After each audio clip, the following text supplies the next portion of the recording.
What have you done lately, oh great artiste? So, I'm pretty sure we can all agree that the only thing worse than love triangles is love triangles that involve siblings. We saw it in the Vampire Diaries. We suffered. We were all like, which brother do we choose? Elena, what are you doing? What's going on? So when I heard about Little Women and heard about what was going to be going down in this movie, or just basically saw the trailer, I was pretty concerned.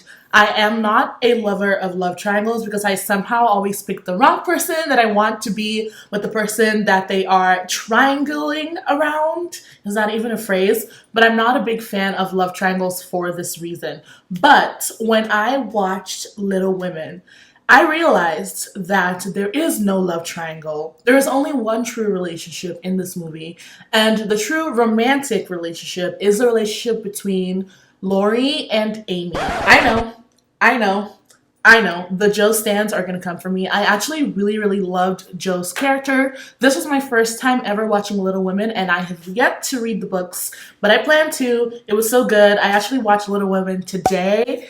And I was like, oh my God, I need to talk to someone, anyone, someone out there, any human about this because I'm freaking out. It was so good. It was so amazing. I'm not really a fan of classics, so I don't tend to watch movies that are based on classic books. But I just, something in me made me really want to watch this. I think it's because of one of the main actresses, the actress who plays Jo. I actually really love her, but I don't know how to say her name, so Sis is gonna try and learn how to say it. But I really wanted to see this movie for this purpose, and because I really am interested in the idea of sisterhood, and I'd heard that this was really sad, and I already knew some spoilers about the movie regarding Beth.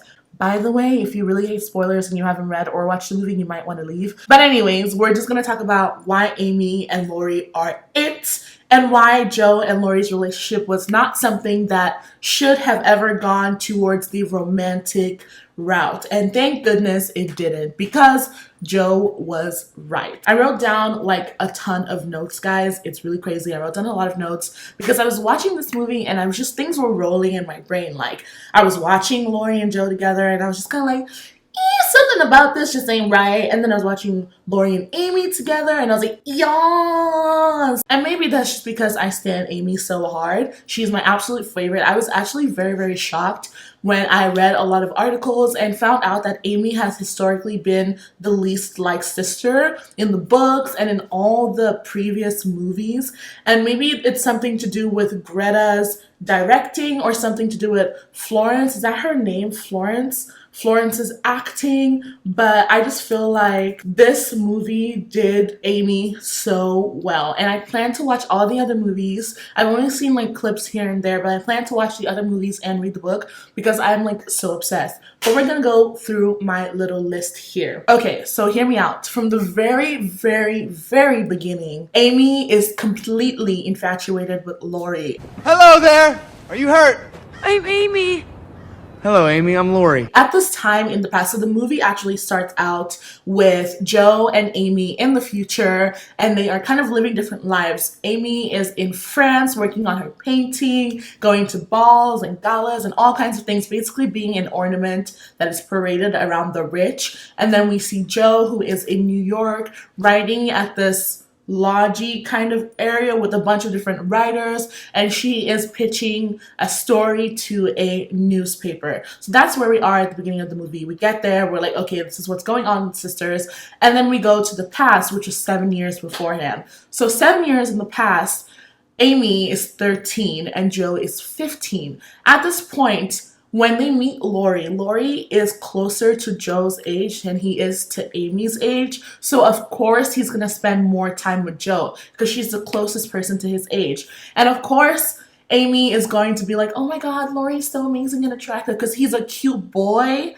and she's younger than her sister who she looks up to so much. This entire movie just showcases Amy looking up to Jo so much and respecting her so much. She does a lot of shady things that we are not okay with, like burning Jo's book and just being downright mean sometimes. But again, in the past, she was a 13-year-old. And this is something that I actually only realized because Laurie in the future said something to Amy about her being 20. And then I was like, reel it back in, because there's 7 years in the past. That means she was 13. And as soon as I was looking through those lenses, I definitely understood a lot of her childish behavior. Florence really does a great job of showcasing Amy as a young teenager. I think she did amazing because it made me a lot more sympathetic towards her character and the crazy wild thing she was doing, because I was like, girl, what you doing? What you doing? That's not right. That's not right. But if you think about it in that lens and you think about it, like, have you ever had a friend or a sibling or someone that is older than you that you look up to, you just want to live their life and everything around them seems so grand and amazing and beautiful? That was Amy for Jo. So she's looking at all these things. So of course she's going to be like, oh my God, that boy is so cute. So from the very beginning, Amy's the one who immediately gets like romantic feelings for Laurie. However, Jo and Laurie are friends because they are very similar. They're both really crazy and wild and childish. And Jo's whole character in this entire movie is all about her holding on to her childhood. She doesn't want to grow up. She doesn't want to have to deal with the future. She just wants to be free and wild and happy and crazy and all over the place. She doesn't want her family to change. But Amy, the entire time, is like, I can't wait for the future. I can't wait to be married. I can't wait to marry rich. I think that Amy, out of everyone in the family, was the most realistic. The family of all women besides their dad. There's only one way to get out of poverty, and that's to marry rich. So Amy, from the beginning, knowing that she's beautiful, she's clever, she can marry rich and get her family out of the situation that they are in. Because let's be honest here, Meg wants to be an actress. That's amazing. That's great. But then she falls in love with the poor tutor. Then we have Jo, who doesn't want to marry. She wants to be a writer. She wants to be independent. She wants to live her life freely and do what she wants. So the likelihood of her marrying rich and being stuck at debutantes and balls and rich things where she's just going to have to frolic around in a dress, not likely. And then we have Beth, who's not a viable candidate because she ends up getting scarlet fever and dies. So that's not going to happen. And her sickness is a trend throughout the entire movie, both in the past and the present. So Amy has this weight on her shoulders to get her family out of the situation that they're in. And on top of that, in one of the scenes in the movie where Amy is talking to their great aunt March, who is a very, very rich family member, Aunt March tells Amy that she is her family's only hope. So you are your family's hope now. So you're putting this pressure on a 13-year-old, and she knows all of this. Like, she is her family's one hope. So obviously she's going to be very realistic in, I need to get out of this situation. How am I going to get my family out of this situation? And I know that a lot of the reasons why people didn't like Amy's character was she seemed so materialistic and she seemed so out only to get for herself, and she seemed like she only cared about what she wanted. But I am here to argue that that is the absolute opposite. Because even though she loved painting when she went to France in the present day with Aunt March didn't care about her painting. She cared about her marrying that rich man. You know, she was like, oh yeah, we're here for your painting. Ha ha ha ha. Lying to you. We're not here for your painting. We're here to marry you off rich. So she didn't really care about Amy's art. And then Amy gets to this point where she's like, oh my God, I'm actually not amazing. Like, I'm just a good artist. So then she's now having to give up the one thing she loves in order to realize that, okay, now her only thing is marrying rich. She doesn't have all these other things that her sisters have, right? She just has marrying rich, especially now that she's not going to be some famous painter like she's always wanted to be. So she just has that. I'm telling you guys, if you think about it, if you really think about it,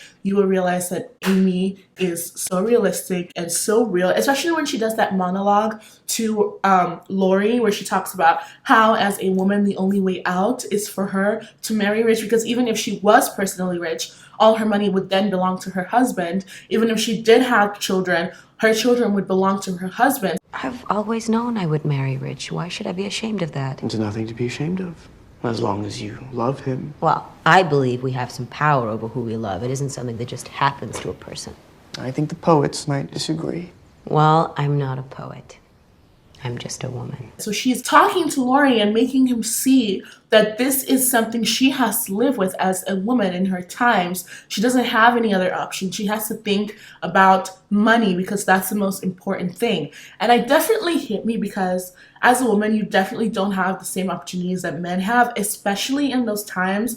The only way that you're going to get out of any difficult situation is to marry out of that situation. And Amy definitely talks about that in a very realistic and emotional way. When I was watching this in the theater, I actually got a little bit teary-eyed. I was like, oh God, no. Getting back to what I was talking about with Joe and the balls and all of those things. Another thing is Laurie lives this grand, rich lifestyle where he's going to be obviously going to balls and like doing all these rich people, high society things that Joe couldn't care about. Like, she doesn't even care about things like that. She would be miserable at something like that. A ball? Can you guys see Joe March at a ball wearing one of those dresses and like, oh, my champagne is so delicious? I don't know, is that what people say about champagne? But can you see her doing things like that? No, you can't. You can see Amy doing things like that. Amy fits into Laurie's life perfectly. So that's another reason why they are like better suited together. I just feel like I could immediately picture Amy in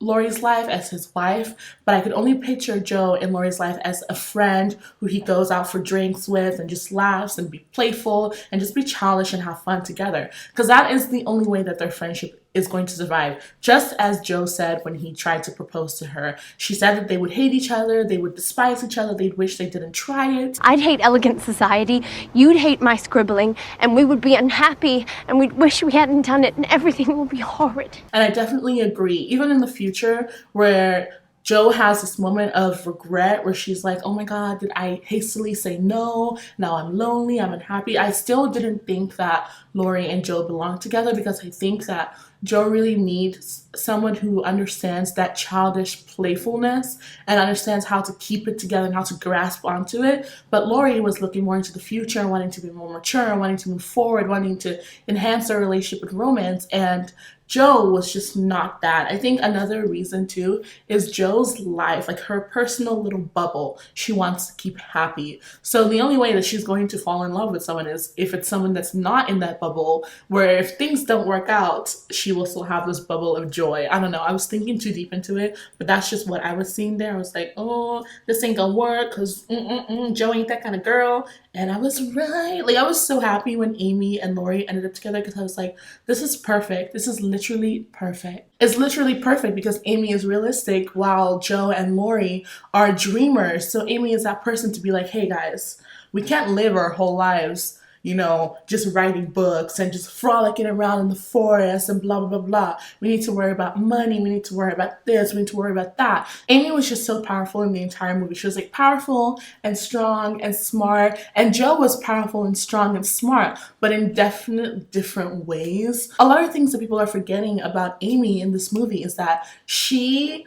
was the person who made Laurie see, hey, you're being a mess right now. I'm lazy, faulty, and miserable. Yes, well, selfish people do like to talk Am about I themselves. selfish? Yes. While everyone else was like, oh yeah, it's just Laurie being Laurie. He's just an idiot. We're just gonna leave him to his worst devices and be a mess. Amy was like, Laurie, what are you doing? Why are you behaving like this? You're being messy right now. And Laurie, disgraced, was like, you low-key right though. What am I doing with my life? What am I doing here? You know, he saw his wrongfulness and he saw his bad behavior because of Amy. Even when he proposed to her, she was like, I'm not going to be second best to Joe again. And I think that's really interesting because Joe, the entire time in the movie, felt like Amy got everything so easily. Whereas Amy, from her perspective, thought that she was always second best to Joe. And I think that second best belief comes from the idea that Amy always wanted everything that Joe had, you know, that freedom, that excitement, that joy, all of those things without the pressure of I'm my family's saving grace. But then Joe sees Amy as just somebody who just gets to be beautiful and she gets everything she wants. And I think that's another reason why people really hate Amy, because let's be honest, most of us are Joes. Most of us are the people who have to work hard and we have all these big dreams that we don't want to give up. We have to like do this on our own. We want to be independent. We want to be XYZ. But then we see someone like Amy who seemingly does no work and gets everything, like she got to go to Europe with Aunt March, which was definitely a good thing that Joe didn't go because she would have hated it. She gets to, be an ornament, a beautiful ornament in all these balls where people can just stare at her beauty and be like, oh my gosh, she's cute. She gets to have that. And then she gets Laurie. Laurie, who is the only boy to join their group, to be with them for all these years, she gets to be with him. So obviously I get why people are upset, but if you think about the hardcore facts, then you know that Laurie and Amy are the perfect couple. I really thought it was very cool and interesting that at the beginning of the movie, when Joe goes to sell her story to the newspaper, the man who's there, he tells her, if you're gonna write a story, at the end, make your main character married or dead.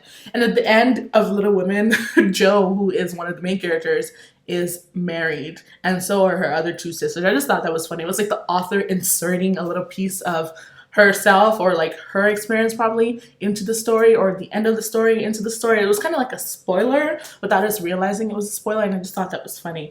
But yeah, I don't know. I just feel like there's so many reasons why Amy and Laurie are better suited, because again, Amy was realistic and she didn't have any of these dreamer-like expectations from Laurie. And he oh my God, Laurie was just insane. When he was confessing to Joe and he was like, I'll change myself for you. I'll be who you want me to be. I'll be everything you need from me.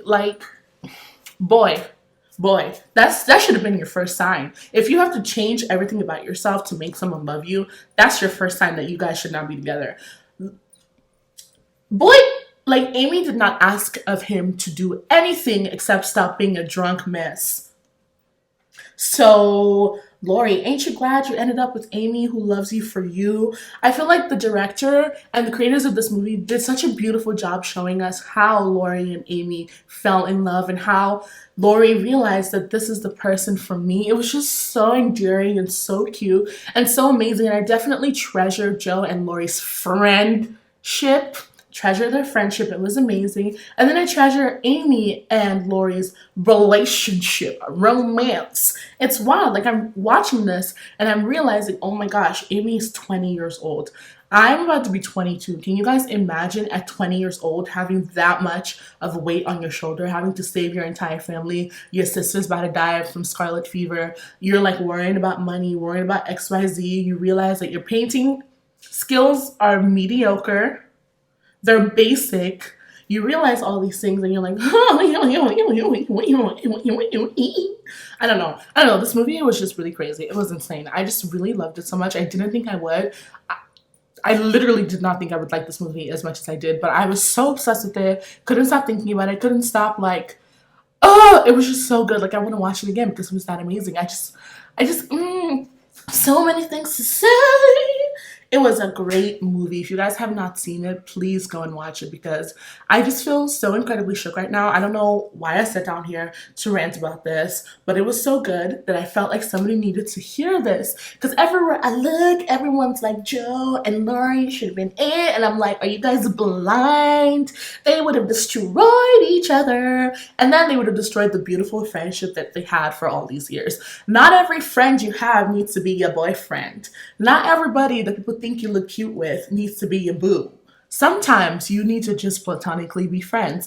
Another thing is, if you want platonic friendship, check out Radio Silence. Sorry, I just had to plug that in here. But this movie is just a great example of how far platonic friendship or platonic relationship can go. It can be confusing. You might think you're in love with someone, but again, it's proximity. Because again, Laurie was more like 15/16 at the time when he met the March sisters. So what's he gonna have in common with the 13-year-old who's behaving like Amy? When he could be getting close to Joe, somebody who's crazy and fun. 16-year-old boys, usually, they're not gonna be crazy about the girl who's trying to be clingy with their friendships. They're gonna want someone who's fun and crazy and all over the place. I'm talking about stereotypically, and in movies and stuff, that's what they showcase. So if you think about it from that lens, from the lens that Amy at that point was probably just the annoying sister who wouldn't stop and wouldn't leave them alone, you realize that it was just because they had nothing in common back then. But they had 7 years to simmer in love.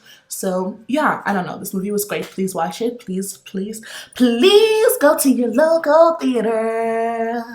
If you watch it in the morning, it's always cheaper. In case you didn't know, movies in the morning are super, super cheap. I watched it at 10 a.m. It was wonderful. I walked out into the light and I was like, yes, Amy March is the boo-tang. And Florence and Timothy Champagne meet.